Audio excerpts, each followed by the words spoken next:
Here we go into round one. Johnson, much the larger man.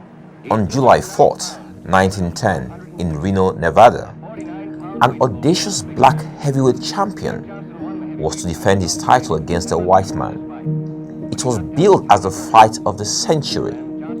Jack Jackson was the first African-American heavyweight champion and was despised by most white people because of the way he beat white men in the ring and drove around in flashy cars with white women in a racist and segregated America. His victory in the ring in the manliest of sports went against the reasoning of most white people who believed they were superior to blacks. White America was outraged and they encouraged James Jeffries, nicknamed the Great White Hope, to come out of retirement and defend the honor of white America. Jackson, the black champion, easily defeated Jeffries, the Great White Hope, which led to racial conflicts across America with many black people being killed. In 1912, the United States Congress, worried that videos of this black man pummeling white boxers in the ring will cause race riots, passed a law prohibiting the movement of prize-fight films across state lines. It is 2021, and some Igbo and Yoruba people perceive Nnamdi Kanu and Sunday Igboho as their great hope. They believe that they have been marginalized by a Fulani-controlled government, and this is made worse by the atrocities committed daily by some Fulani headsmen who rape, kill, pillage, and plunder communities across the country. Kanu and Sunday are therefore seen as heroes who have not only stood up against a repressive regime, but also marshaled their people to defend themselves and fight back. They seek self-determination and want nothing more to do with an unjust Nigeria. Hence, they rally their people towards Biafra and Odua Republic. But just a few days ago, the great Igbo Hope was captured and images of him in leg chains and handcuffs were disseminated all over the world, breaking the spirit and morale of his most ardent supporters.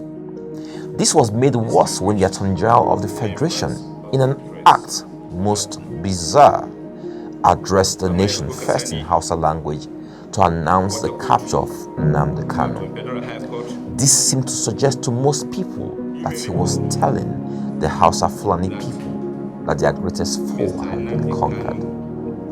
A few days later, the home of Sunday Igboho was attacked by the DSS in a bid to capture him. 2 people were killed and several arrested, while Sunday is on the run. The Lord hear thee in the day of trouble. The name of the God of Jacob defend thee. Send thee help from the sanctuary and strengthen thee out of Zion. Remember all thy offerings and accept thy burnt sacrifice. Selah. Grant thee according to thine own heart and fulfill all thy counsel.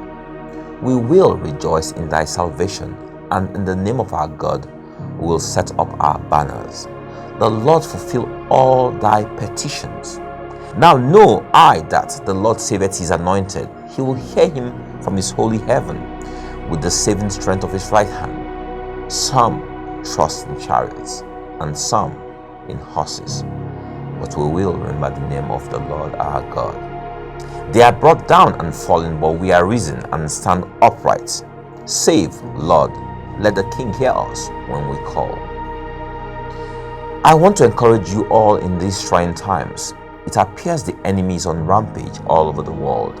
As COVID rages, economies collapse, jobs lost, families implode, marriages fold up, and hunger decimates the poor. Our situation is made worse in Nigeria by the cluelessness of the government of the day.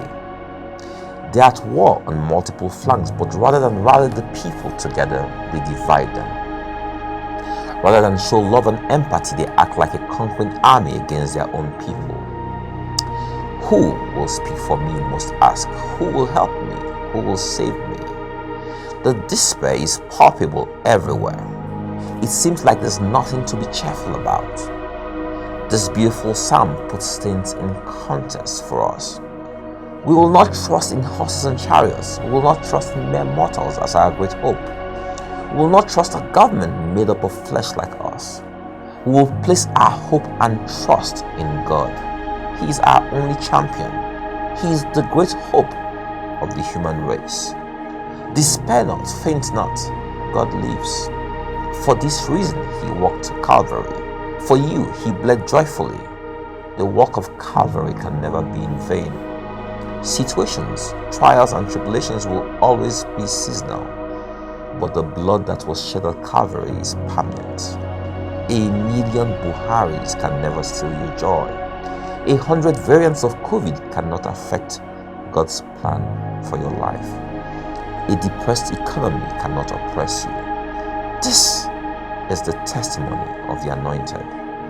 This is the testimony of them that know him.